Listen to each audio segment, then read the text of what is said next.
तो what is next for uncle howdy and his stable YH6। अब बहुत समय से YH6 गायब है, बट अभी आप लोगों के लिए गुड न्यूज है। जो लोग YH6 को पसंद करते हैं या फिर उनकी अपीयरेंस पसंद करते हैं, कुछ इंटरेस्टिंग है उनकी रिटर्न को लेकर, न्यू लीडर को लेकर। सो करते हैं सब बात, क्या डायरेक्शन WWE जाने वाली है YH6 को लेकर। So hey guys, welcome to our channel नाम back with the new video. Last time जब हमने अंकल हाउडी एंड पूरी जो YH6 वाली स्टेबल देखी थी, वो देखी थी ऑफ कोर्स कारियन क्रॉस और मिज के साथ, जब स्टोरी लाइन इनकी मंडे नाइट रॉ में चल रही थी। और वहां पर हमें बहुत ही ज्यादा शॉकिंग मोमेंट देखने को मिलता है, जिस वक्त अंकल हाउडी हार जाते हैं कारियन क्रॉस के अगेंस्ट। अब नाउ कारियन क्रॉस का जीतना was not a shock, because of course कारियन क्रॉस में पोटेंशियल बहुत ज्यादा है एंड आगे चलकर काफी बड़ा वो नाम बनेगा। बट द पॉइंट इज कि उस पॉइंट पे अंकल हाउडी को हरवाना, नया नया स्टेबल आया था, तो वो थोड़ा सा डिसीजन गलती हो गई थी। बट उसके बाद से अंकल हाउडी देखने को नहीं मिले, YH6 सडनली गायब हो गई। उसके बाद एक अपडेट आती है कि भाई स्मैकडाउन पर YH6 को जो है वो ड्राफ्ट कर दिया गया और अब वो स्मैकडाउन पे देखने को मिलेगी। बट स्मैकडाउन पर भी हमें देखने को नहीं मिली YH6 फैक्शन। अब उसके बाद वैसे ये अपडेट आ गई थी कि क्योंकि अंकल हाउडी इंजर्ड थे, इस वजह से वो YH6 को नहीं लेकर आ पाए स्मैकडाउन में। इस वजह से आपको रेसलमेनिया में भी कोई एंगल देखने को नहीं मिला होगा YH6 से। एंड द रीजन इज कि भाई अंकल हाउडी ही इंजर्ड हो गए थे, जो कि एक्चुअली में मेन पॉइंट थे, या फिर मेन आप कह सकते हो कि बंदे थे उस स्टेबल के लीडर थे। बट अभी जो रीसेंट अपडेट आ रही है इस पूरे ग्रुप को लेकर, इस पूरे स्टेबल को लेकर, वो ये आ रही है कि अब ये स्टेबल आपको स्मैकडाउन पर नहीं बल्कि वापस से मंडे नाइट रॉ पर ही देखने को मिलने वाला है। तो वापस से रॉ पे मूव हो रही है YH6 की स्टेबल। सबसे पहली चीज ये है। और दूसरी चीज, और जो ज्यादा इंटरेस्टिंग चीज है भाई, वो है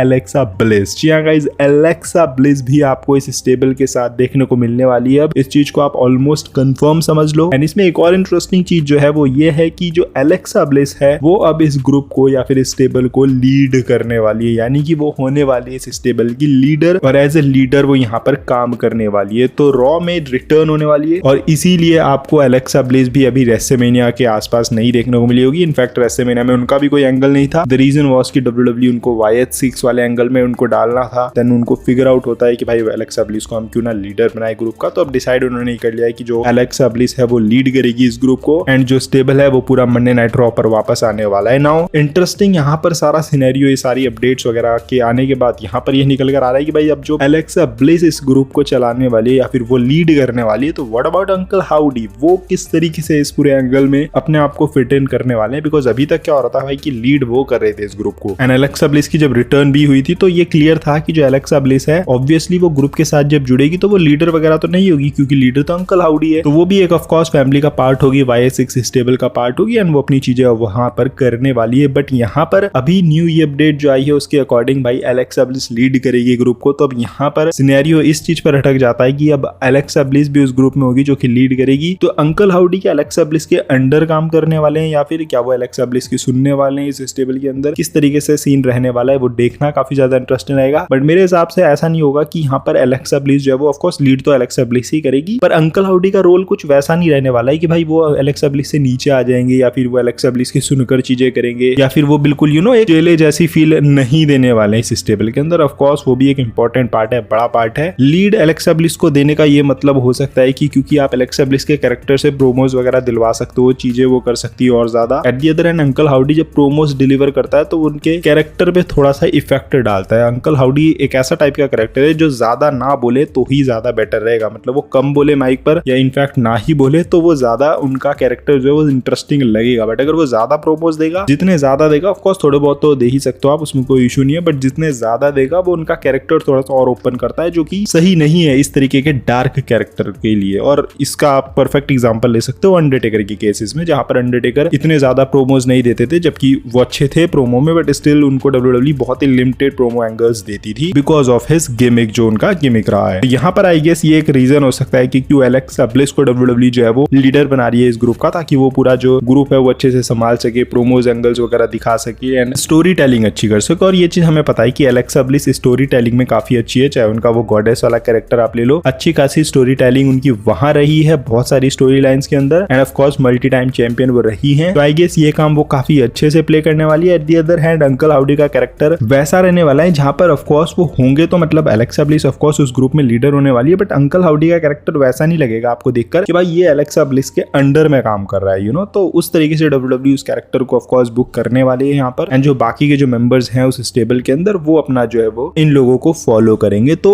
इंटरेस्टिंग तो रहेगा भाई, मजा आने वाला है, मतलब आई डोंट नो, काफी लोग ये बोलते हैं एलेक्सा ब्लिस को यार गॉडेस वाले कैरेक्टर पे आना चाहिए एंड उसको उस स्टोरी लाइन या फिर उस टाइप के गिमिक को दोबारा से करना चाहिए। बट मेरा ऐसा मानना है कि आई थिंक एलेक्सा ब्लिस का जो गॉडेस वाला कैरेक्टर है वो पहले अच्छा था, टू बी ऑनेस्ट, अभी भी वो अच्छा ही होगा अगर वो करेगी। बट अभी क्या है ना, उस टाइप के सिमिलर कैरेक्टर्स या फिर वैसी स्टोरी लाइन्स हमें और बहुत सारी फीमेल्स अब नहीं आ चुकी है, वो दे सकती है। तो अभी कुछ अलग आउट ऑफ द बॉक्स जो है वो एलेक्सा ब्लिस दे सकती है इस YH6 वाले एंगल या फिर इस YH6 के गिमिक के साथ। तो लास्ट टाइम जब वो आई थी ऑफकोर्स फील्ड वाले टाइम पर भी तो काफी खराब बुकिंग हुई थी। वो डिसीजन गलत नहीं था जो एलेक्सा ब्लिस को उन्होंने इस स्टेबल के अंदर डाला था, फील्ड के साथ उन्होंने जो पेयर अप किया था, वो डिसीजन कहीं से भी गलत नहीं था और मैंने तब भी ये चीज बोली थी। बट हाँ, वो बुकिंग उतनी अच्छी नहीं थी, स्टोरी लाइन वो उन्होंने एक ही जगह स्टक कर दी थी, उसको आगे नहीं लेकर जा रहे थे किसी पॉइंट पर, तो इसीलिए वो जो स्टोरी लाइन थी उतनी ज्यादा नहीं हिट हुई जितनी वो होनी चाहिए थी। अभी अगर इनके पास अच्छी स्टोरी लाइन से आगे चलकर और अच्छा एंगल है तो फिर एलेक्सा ब्लिस का ये डार्कर वाले कैरेक्टर में आना आई थिंक ये एलेक्सा ब्लिस के लिए काफी बेनिफिट करने वाला है। और ऑफ कोर्स आप देखो फील्ड को रिप्रेजेंट करो, फील्ड एक ऐसा कैरेक्टर है जो कि फॉरएवर रहने वाला है WWE के अंदर, ये आप नहीं छीन सकते हो WWE से। जैसे कि फॉर एग्जांपल एडी गुerrero को ले लो, एडी गुerrero नहीं है बट स्टिल आप एडी गुerrero के इतने रेफरेंसेस देखने को आपको मिलते हैं WWE के अंदर, उनके मूव्स को परफॉर्म किया जाता है, उनके आइकॉनिक कुछ मोमेंट्स है जिनको रीपरफॉर्म